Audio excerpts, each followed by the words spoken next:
Hello everyone, welcome to concept decoder. आप सभी का आपके अपने चैनल कॉन्सेप्ट डिकोडर पे स्वागत है।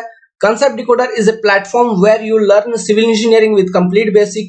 If you are a student preparing for examination like IES, GATE, SSC JEE or state assistant engineering examination or junior engineering examination or examination of any PSU like DFCCIL or Coal India Limited, then you must follow the video lecture of concept decoder, which will keep you one step ahead of other students. Concept decoder has its own Android application which you can download from Google Play Store. So let's start the topic. स्वागत है, welcome back. So हम करेंगे engineering mathematics and this is part number 3 of limit, differentiability and continuity. So आपकी screen पर एक question है, हम direct question solve करना शुरू करेंगे क्योंकि हमने कंसेप्ट स्टडी कर लिया है of limit, differentiability and continuity. So this question is of GATE. Question is if function F of X, इसका वैल्यू दिया हुआ है function F of X 2x + 1 ax² + b 5x + 2a, okay. और यहाँ पे लिमिट्स दिए हुए हैं x <= 1, 1 x <= 3, x <= 3 is continuous for all x, then what is value of a and b? हमको value of a and b हमको बतानी है, तो हम कैसे सॉल्व करेंगे? क्वेश्चन को लिख लीजिए कॉपी पे। देखिए क्या कह रहा है, this function is continuous at all value of x। At all value of x continuous होने का मतलब क्या है कि वो जो फंक्शन है वो एट पॉइंट 1 x = 1 भी कंटिन्यूअस होगा एंड एट x = 3 भी कंटिन्यूअस होगा कि नहीं। So let's suppose continuous at point 1, अगर हम कहेंगे कंटिन्यूअस एट x = 1, इसका मतलब क्या हुआ? Continuous at x = 1 means what I can do, I can equate 2 × x + 1 must be equal to ax² + b at x = 1 की नहीं, एट x = 1 की नहीं। अगर ये चीज है तो हम x = 1 इस इक्वेशन में इस वैल्यू पुट करते हैं, x = 1, तो 2 × 1 + 1 = a × 1 का स्क्वायर प्लस b। सो यहाँ से हमको एक इक्वेशन मिलेगा कि a + b = 3। This is my equation number 1। Similarly this function can be said that it is continuous at x = 3, continuous at x = 3। if it is continuous at x = 3, it means that हम क्या कर सकते हैं, we can equate ax² + b which is equal to 5x + 2a at x = 3। समझ में आया? Okay. सो अब x का वैल्यू यहाँ पे 3 पुट करिए, तो a × 3 का square plus b equal to 5 × 3 + 2a। So simplifying this 9a + b equal to 15 + 2a। इसको फर्दर सिंप्लीफाई करेंगे, सो हम लिखेंगे 7a + b equal to 15। So this is my equation number 2। So by using equation number 1 and equation number 2, there are 2 unknown and we have 2 equations which are linear equations. Then we can simply solve this linear equation कैसे? From equation number 1 I can find that b equal to 3 - a की नहीं, okay. हम ये b का value हम equation number 2 में substitute कर देते हैं, तो 7 × a plus b equal to 3 - a equal to 15, okay. So यहाँ से हमको क्या पता चला, 6a = 15 - 3 which is equal to 12। सो यहाँ से हमको पता चला a = 2। इफ a का वैल्यू आपका 2 है तो a + b इक्वल टू आपका कितना है, 3। तो a का वैल्यू 2 हो गया, तो b का वैल्यू कितना हो जाएगा बच्चा लोग? b का वैल्यू हो जाएगा 1। सो आप सोच पा रहे हो, समझ पा रहे हो कितना इजीली हम इस क्वेश्चन को सॉल्व कर पाए by using the concept of continuity of function at some value x। ठीक है, okay. So this is how we will solve, okay. Question number 2 देखिए, एक फंक्शन है f of x which is equal to x² + 3x + a when x is less than equal to 1। जब आपका x less than equal to 1 है तो इस function का value ये कितना हो रहा है x square plus 3x plus a। Same function का value when x is your greater than 1 the value is bx plus 2। Okay, ये जो फंक्शन है कहता है is differentiable for all value of x। ये फंक्शन हर वैल्यू ऑफ x के लिए डिफरेंशिएबल है। So what is the value of a and b? आपको a एंड b का वैल्यू बताना है। तो देखो यहाँ पे क्वेश्चन में जो पॉइंट गिवन है ना, वो पॉइंट यहाँ पे आपको देखना है। ये किसके अराउंड आपको गिवन है, आपको पहले ये देखना है, ठीक है। ये गिवन है अराउंड 1। सो मेरा जो पूरा का पूरा सॉल्यूशन ओरिएंट होगा वो ओरिएंट होगा अराउंड 1, है ना, अराउंड x इक्वल टू 1। मेरा पूरा का पूरा ये सॉल्यूशन ओरिएंट होगा, ठीक है।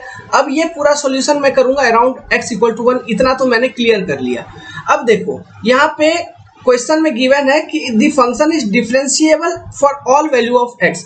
सो अगर ये फंक्शन डिफरेंशिएबल है for all value of x, सो मैंने एक चीज आपको बोला था जो जब हमने डिफरेंशिएबिलिटी आपको पढ़ाया था कि एक फंक्शन अगर डिफरेंशिएबल है किसी एक पर्टिकुलर वैल्यू ऑफ x के corresponding, then that function also must be continuous corresponding to that value of x, है ना। So differentiable for all value of x कहने का मतलब है this function is differentiable at x equal to 1 also.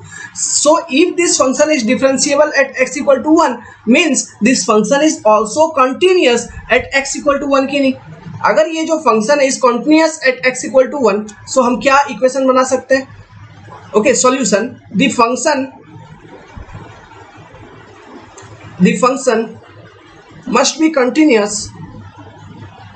must be continuous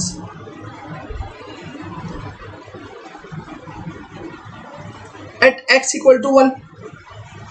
Okay, so by using this concept I can write that x square क्या था आपका function, x square plus 3x plus a, okay, for x less than equal to 1 must be equal to at point 1 must be equal to bx plus 2। यही होगी, ठीक है, मतलब function का continuous होने का मतलब। सो एट x इक्वल टू 1। सो इसमें क्या करिए, x का वैल्यू 1 पुट करके आप इक्वेशन को सॉल्व करिए। सो x का वैल्यू 1 पुट करूंगा तो 1 square plus 3 plus a must be equal to b plus 2। So यहां से हमको क्या पता चलेगा, 4 plus a must be equal to b plus 2। तो यहां से क्या पता चल रहा है मेरे को, a minus B equal to, हमको क्या पता चल रहा है, it is equal to 2। Sorry ये हमको क्या हो जाएगा, b minus a equal to 2। हमें ये इक्वेशन मिला which is equation number 1। Now अब सेकेंड इक्वेशन में कहां से लाऊंगा, तो यहां पे देखिए सेकेंड इक्वेशन, क्वेश्चन में कहता है कि function is also differentiable for all value of x। Differentiable मतलब एट x इक्वल टू 1 भी वो डिफरेंशिएट होना चाहिए क्या। किसी मैंने आपको डिफरेंशिएबिलिटी का कंडीशन मैंने क्या बताया था जब डिफरेंशिएबिलिटी पढ़ाया था, देखना हमने जो पढ़ाया था उतना ही यूज होगा, जितना मेरे को चाहिए उतना ही क्वेश्चन में यूज होगा, उतना ही आपको बताया है, उससे ज़्यादा अतिरिक्त जानकारी नहीं, कम जानकारी नहीं, ठीक है। हमको एग्जाम निकालना है भाई, अब गुरु नहीं बनना, अब वो टाइम अपने पास नहीं है। जितना जानकारी है उसी जानकारी को यूज करके क्वेश्चन को सॉल्व करेंगे। देखिए मैंने आपको बोला था कि कोई एक फंक्शन अगर किसी पॉइंट के करस्पॉन्डिंग डिफरेंशिएबल है ना, मतलब उस पॉइंट के करस्पॉन्डिंग उस फंक्शन का डेरिवेटिव तभी निकलेगा जब उस पॉइंट के करस्पॉन्डिंग उस फंक्शन का left hand derivative is equal to right hand derivative, left hand derivative is equal to right hand derivative. अब इसको हम अप्लाई करेंगे इस इक्वेशन में। तो सबसे पहले इस फंक्शन को हम डिफरेंशिएट करते हैं, डिफरेंशिएट करेंगे विथ रिस्पेक्ट टू x, मतलब लेट्स सपोज ये फंक्शन है आपका y, तो आपको निकालना है dy बाई dx, है ना। डिफरेंशिएट करेंगे तो डिफरेंशिएशन कैसे करेंगे, इजी है। तो f dash x equal to क्या होगा, इसका डेरिवेटिव निकालो भाई।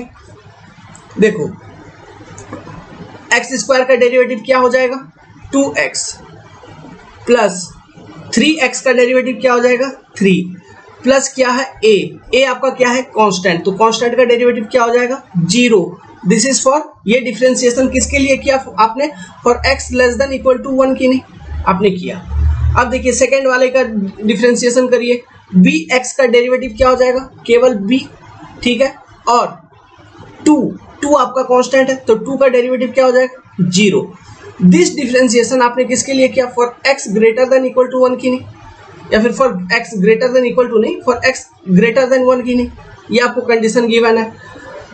सो अब देखो, तो मेरे पास यहाँ पे क्वेश्चन में गिवन है कि आपका जो ये फंक्शन था, it is differentiable for all x, it means it is differentiable corresponding to x equal to 1 की नहीं।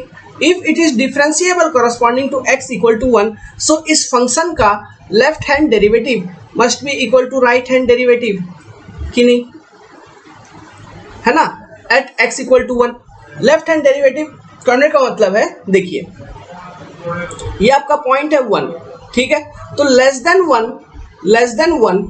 देन इक्वल टू 1 साइड से जो आपने डेरिवेटिव निकाला इस फंक्शन का, उसका वैल्यू कितना है? 2x प्लस 3, ठीक है।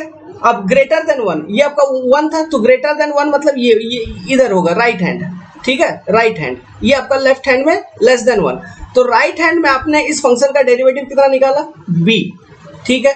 सो क्वेश्चन में कह दिया, आपको कंडीशन दे दिया है कि it is differentiable at x equal to 1। इसका मतलब ये चीज एकदम सही है कि left hand derivative is equal to right hand derivative. So by using this concept, तो मैं यहाँ पे एक इक्वेशन बना सकता हूँ कि 2x plus 3 will be equal to b at x equal to 1, at x equal to 1, समझे? ये इक्वेशन मैंने बना दिया, तो यहां से x का वैल्यू कितना है? 1 पुट करिए, तो 2 into 1 plus 3 equal to b, मतलब b का वैल्यू कितना आ गया? इक्वल टू 5, समझे क्या? तो b का वैल्यू मेरा कितना निकल गया? b का वैल्यू मेरा निकल गया 5, तो 5 minus a equal to 2, okay, तो minus a equal to 2 minus 5 equal to minus 3, तो माइनस माइनस खत्म, a का वैल्यू मेरा कितना निकला? 3। तो आपने दोनों वैल्यू निकाल दिया। सो समझे ये डिफरेंशिएबिलिटी वाले कंडीशन को हमको कैसे यूज करना है, क्या कॉन्सेप्ट था उसके पीछे, ठीक है। जैसे हम लिमिट वाला कॉन्सेप्ट को यूज करते हैं ना, मतलब हम लेफ्ट हैंड से अप्रोच कर रहे हैं किसी पॉइंट पर, तो उसको हम लेफ्ट हैंड डेरिवेटिव कहेंगे। राइट हैंड से, राइट साइड से किसी पॉइंट पर अप्रोच कर रहे हैं, जैसे यहाँ पे पॉइंट 1 था, इस पॉइंट पे मैंने लेफ्ट साइड से अप्रोच किया और उसी पॉइंट पे मैंने राइट साइड से अप्रोच किया, तो लेफ्ट साइड से अप्रोच करने को left hand derivative, right side से अप्रोच करेंगे तो right hand derivative. So at point 1 जब हम अप्रोच कर गए, तो वहां पे left hand derivative equal to right hand derivative होना चाहिए। अगर ऐसा है तभी हम कहेंगे कि उस पॉइंट के करस्पॉन्डिंग वो जो फंक्शन मेरा दिया हुआ है वो डिफरेंशिएबल है। अगर ये नहीं, ये कंडीशन सेटिस्फाई नहीं होता है, कौन सा? Left hand derivative is not equal to right hand derivative. So इसका मतलब ये हो गया कि उस पॉइंट के करस्पॉन्डिंग उस फंक्शन का डेरिवेटिव एग्जिस्ट ही नहीं करेगा, डेरिवेटिव ही नहीं निकलेगा, भले ही उसका लिमिट निकले, भले ही वो कंटिन्यूअस हो, लेकिन left hand derivative equal to right hand derivative अगर नहीं होगा तो उस फंक्शन का उस पॉइंट के करस्पॉन्डिंग कोई डेरिवेटिव नहीं निकलेगा। Means that function is not differentiable corresponding to that point. समझे क्या? इन सब चीजों को हमने इससे पहले वाले लेक्चर वीडियो में एक्सप्लेन किया था, डेरिवेटिव वाले कॉन्सेप्ट में, डिफरेंशिएबिलिटी वाले कॉन्सेप्ट में, ठीक है। Next question, F of X equal to alpha X square plus beta X for X less than 0। Now ये एफ ऑफ एक्स का वैल्यू हो जाएगा alpha X cube plus beta X square plus 5 times sine X for X greater than equal to 0, ठीक है। ये आपका function है। अब कहता है इज ट्वाइस डिफरेंशिएबल,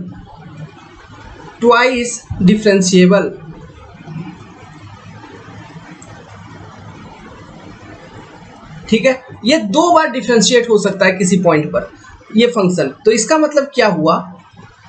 अच्छा, 2 बार डिफरेंशिएट हो सकता है किसी पॉइंट पर, ये क्वेश्चन में गिवन है। अब क्वेश्चन पूछता है कि what is value of alpha and what is value of beta. Alpha और बीटा का वैल्यू आप बताएं। तो देखिए, चूंकि ये डिफरेंशिएबिलिटी वाला कॉन्सेप्ट बता रहा है, ठीक है, इसको यूज करके क्वेश्चन सॉल्व करना है, तो पहले पॉइंट को आइडेंटिफाई कर लो। तो x किसके अराउंड बात कर रहा है? x less than 0 and x greater than equal to 0 के अराउंड ये बात कर रहा है। समझ में आ रहा है? मतलब जो पॉइंट है मेरा x इक्वल टू, ये है मेरा point 0। So corresponding to x equal to 0 जो पॉइंट है, इस पॉइंट के corresponding this function is twice differentiable. इसका क्या क्या लॉजिक लगा सकते हैं हम? पहला कॉन्सेप्ट ये निकाल सकते हैं कि ये जो फंक्शन मेरा एफ ऑफ एक्स है, चूंकि ये क्वेश्चन में कह दिया है कि it is differentiable at X equal to 0, वो भी एक बार नहीं, वो भी 2 बार, तो इसका मतलब ये हुआ कि ये जो फंक्शन है, obviously this function will be continuous at X equal to 0 की नहीं, ये एकदम सत्य है, ठीक है, क्योंकि वो डिफरेंशिएबिलिटी अगर किसी फंक्शन की होगी किसी पॉइंट पे, मतलब वो फंक्शन उस पॉइंट पे कंटिन्यूअस होगा, इट इज कंपलसरी। लेकिन आप इसका उल्टा नहीं कह सकते। उल्टा मतलब कि मान लो कोई फंक्शन कंटिन्यूअस है किसी पॉइंट के करस्पॉन्डिंग, तो ये जरूरी नहीं है कि वो फंक्शन उस पॉइंट के करस्पॉन्डिंग डिफरेंशिएबल होगा, इट इज नॉट नेसेसरी। लेकिन अगर वो डिफरेंशिएबल है तो वो कंटिन्यूअस भी होगा, ये जरूरी है, ठीक है। ये चीज मैंने समझाया था इससे पहले वाले वीडियो लेक्चर में, एक मॉडुलस फंक्शन को कंसीडर करके, है ना, इस चीज को हमने समझाया था। वेल, तो ये पहला स्टेटमेंट।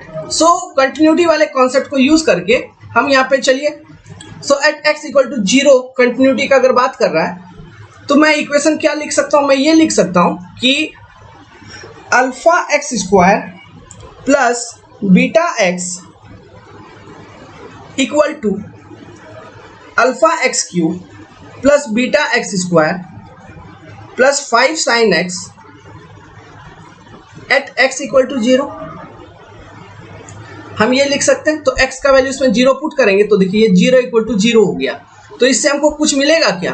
कुछ नहीं मिला। ये इक्वेशन कंटिन्यूटी वाला यूज ही नहीं हुआ, बेकार हो गया। तो अब बात कर रहा था ट्वाइस डिफरेंशिएबिलिटी, मतलब वो 2 बार डिफरेंशिएबल है। तो चलिए हम 2 बार डिफरेंशिएट करते हैं उसको, ठीक है। सबसे पहले बार डिफरेंशिएट करते हैं तो एफ डैश एक्स निकालेंगे। तो एफ डैश एक्स निकालेंगे तो देखो जो पहला फंक्शन है, पहला फंक्शन मेरा क्या है? For X less than 0 alpha X square plus beta x, ठीक है। तो इसका डिफरेंशिएशन क्या हो जाएगा? अल्फा तो कांस्टेंट है, वो एज इट इज रहेगी। अल्फा इंटू एक्स स्क्वायर का डिफरेंशिएशन क्या हो जाएगा? 2x। तो अल्फा 2x प्लस बीटा, ठीक है। ओके, बीटा एक्स का डिफरेंशिएशन बीटा कांस्टेंट है। नाउ इसको डिफरेंशिएट करिए for x greater than equal to 0। इसका डिफरेंशिएशन क्या होगा? Alpha 3 times X square plus, ठीक है, plus 2x beta plus 5 times sine X का डिफरेंशिएशन क्या होगा? साइन एक्स का डेरिवेटिव क्या होता है? इट इज कॉस एक्स, ठीक है। आपने ये फर्स्ट डेरिवेटिव आपने इसका निकाल लिया, एक बार आपने इसका डेरिवेटिव निकाला, ठीक है। तो एक बार डेरिवेटिव निकाला तो अगर डिफरेंशिएबल है, जैसा कि मैंने इससे पहले वाले क्वेश्चन में आपको समझाया था, किसी पॉइंट के अबाउट अगर ये फंक्शन डिफरेंशिएबल है, इसका मतलब क्या हुआ कि left hand derivative is equal to right hand derivative की नहीं। This is your for X less than 0 and this is your for X greater than equal to 0। At X equal to 0 हमारा जो कंडीशन है, left hand derivative must be equal to right hand derivative. Okay, if this function is differentiable at X equal to 0, तो इस concept को use करते हैं। तो left hand derivative मेरा क्या है? ये मेरा निकला लेफ्ट हैंड डेरिवेटिव की नहीं, फॉर एक्स लेस देन 0, मतलब ये 0 वैल्यू है तो ये लेफ्ट साइड और ये मेरा राइट साइड, ठीक है। तो फॉर एक्स लेस देन 0 जब मैंने फंक्शन को डिफरेंशिएट किया तो मेरा लेफ्ट हैंड डेरिवेटिव का जो वैल्यू आ रहा है वो क्या आ रहा है? अल्फा 2x प्लस बीटा, और राइट हैंड साइड पे डेरिवेटिव का जो वैल्यू आ रहा है वो क्या आ रहा है? ये वाला। ओके, तो इक्वेट कर देते हैं दोनों को। तो अल्फा 2 अल्फा एक्स ऐसे लिखते हैं plus beta equal to 3 alpha X square plus 2 beta X plus 5 cos X की नहीं, 5 कॉस एक्स की नहीं। ये कहां पर है? एट एक्स इक्वल टू 0 है कि नहीं मेरे भाई बच्चा लोग? ठीक है, एट एक्स इक्वल टू 0। तो x का वैल्यू हम 0 पुट कर देंगे इस इक्वेशन में, तो हमको क्या मिलेगा भाई? तो 0 पुट करके x इक्वल टू 0 पुट करिए उस इक्वेशन में। जब हमने x इक्वल टू 0 पुट कर दिया इक्वेशन में तो हमको मिलेगा 2 times alpha into 0 plus beta equal to 3 times alpha into 0 plus 2 times beta into 0 plus 5 cos 0। ठीक है, सो ये तो 0 हो गया, तो बीटा इक्वल टू, ये देखो cos 0 का वैल्यू क्या होता है, इसलिए मैंने इससे पहले वाले वीडियो लेक्चर में बेसिक्स के बारे में बताया था, ट्रिग्नोमेट्रिक बेसिक्स, ठीक है, जिसमें सब कुछ बताया था, डिटेल में कवर किया था, तो उस वीडियो को देखिए। तो cos 0 इक्वल टू क्या होता है 1। ओके, तो यहाँ पे मैं क्या लिख सकता हूँ 5 इंटू 1। सो यहाँ से मेरे को एक ही बार में इक्वेशन को सॉल्व किया तो निकल गया बीटा का value, beta equal to 5।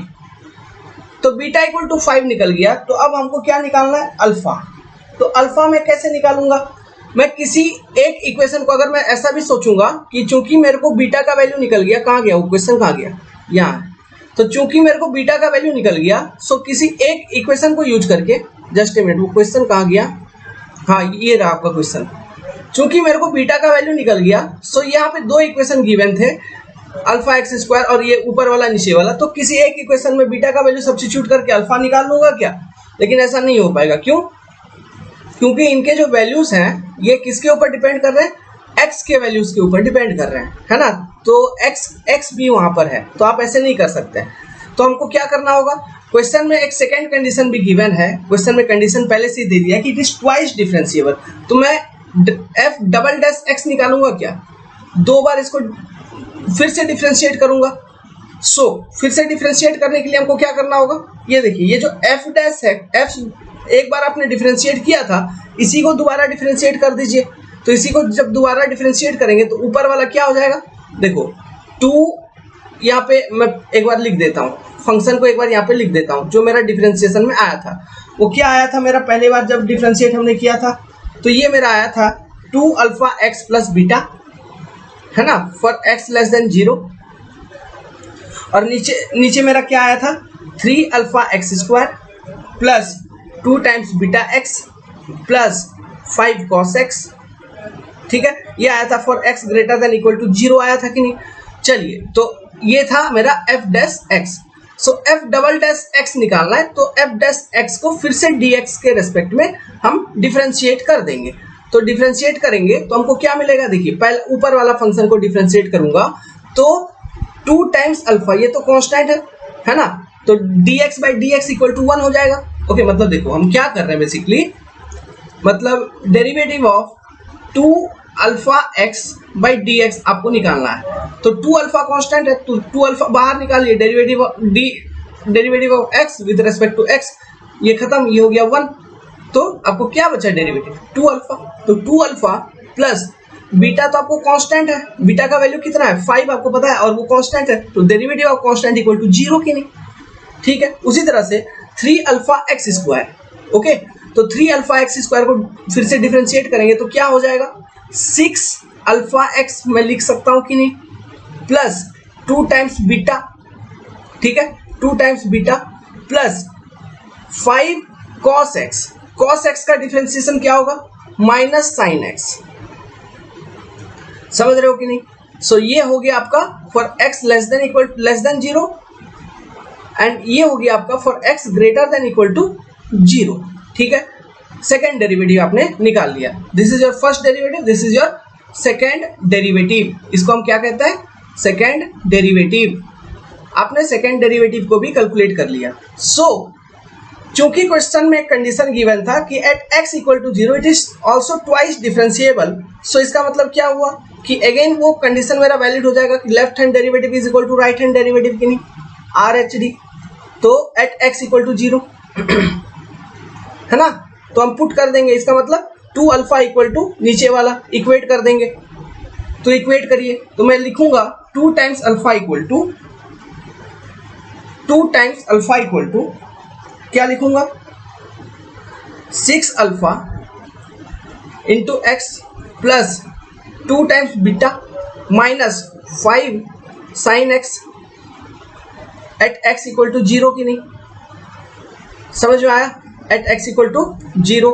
So 2 times alpha, x का वैल्यू 0 पुट कर दीजिए, 6 अल्फा इंटू 0, ये 0 हो गया, प्लस 2 टाइम्स बीटा, बीटा का वैल्यू 5 था आपने निकाला हुआ था, minus 5 sine x, sine x मतलब साइन 0, तो साइन 0 इक्वल टू 0, तो ये हो गया आपका अगेन 0, है कि नहीं। सो 2 अल्फा इक्वल टू 10 आ गया। सो इसका मतलब अल्फा इक्वल टू 10/2 आ गया। सो इसका मतलब अल्फा क्या हो गया 5। तो इसका मतलब क्या हुआ alpha equal to beta equal to कितना आ गया मेरे भाई 5। तो बच्चा लोग अब बताओ चीजें समझ में आई। कंटिन्यूटी एंड डिफरेंशिएबिलिटी के कॉन्सेप्ट को यूज करके किस तरह के क्वेश्चंस आते हैं और कैसे हम बेसिक कॉन्सेप्ट को यूज करके जितना आपको मैंने समझाया था उसको यूज करके हम कैसे इन सवालों को हम सॉल्व कर पाते हैं, ये आपको समझ में आया। ठीक है, ठीक है। तो ये तो जनरल एक प्रैक्टिस मैंने आपको करवा दी। देखिए मैथमेटिक्स में एग्जामिनेशन में सक्सेस जो है ना आपके प्रैक्टिस के ऊपर डिपेंड करता है। ये तो मैंने कॉन्सेप्ट को अप्लाई किया, आपको समझाया, यही होता है पढ़ाई की। जो कॉन्सेप्ट आपको मैंने सिखाया उसको अप्लाई करके हम क्वेश्चन को कैसे सॉल्व करेंगे, समझे कि नहीं। This is your learning. तो हमने लर्न किया और सॉल्व किया, क्लियर है। सो अब आप क्या करिए और डिफरेंट क्वेश्चंस को सॉल्व करने का ट्राई करिए, ठीक है। सो इसी के साथ इस वीडियो को हम एंड करेंगे। अब नेक्स्ट वीडियो लेक्चर में मैं और कुछ क्वेश्चन सॉल्व करूंगा फ्रॉम कंटिन्यूटी। हम कंटिन्यूटी वगैरह को और थोड़ा चेक करेंगे, इस पर और थोड़ा आपका कमांडिंग बढ़ा दूंगा। उसके बाद हम इनडिटरमिनेट फॉर्म्स को स्टडी करेंगे जिसमें हम डिफरेंट फंक्शंस का लिमिट निकालेंगे। वो एक बहुत इंपॉर्टेंट वीडियो लेक्चर होगा जिसमें हम भी दिखेंगे आपको। ओके, अभी हम नहीं दिख रहे हैं क्योंकि अभी दिखने का जरूरत नहीं है। इनडिटरमिनेट फॉर्म्स जब हम आपको पढ़ाएंगे तो उसमें हम भी दिखेंगे, ठीक है। अगर आपको वीडियो पसंद आई तो वीडियो को लाइक करिए, चैनल को सब्सक्राइब करिए। आपका भाई का चैनल है, प्यार दीजिए, मोहब्बत दीजिए। अपना एंड्रॉयड एप्लीकेशन भी अवेलेबल है, आप गूगल प्ले स्टोर से एंड्रॉयड एप्लीकेशन को डाउनलोड कर सकते हैं, जहां पर आपको सिविल इंजीनियरिंग का कोई भी एग्जाम क्यों ना हो ऑल ओवर कंट्री सारा कोर्स आपको अवेलेबल होगा फ्रॉम सिविल इंजीनियरिंग सेक्शन। अगर आप सिविल इंजीनियरिंग स्टूडेंट हैं तो कॉन्सेप्ट डिकोडर को मिस करना आपका बेवकूफ़ी हो जाएगा। Good luck, have a nice day, take care.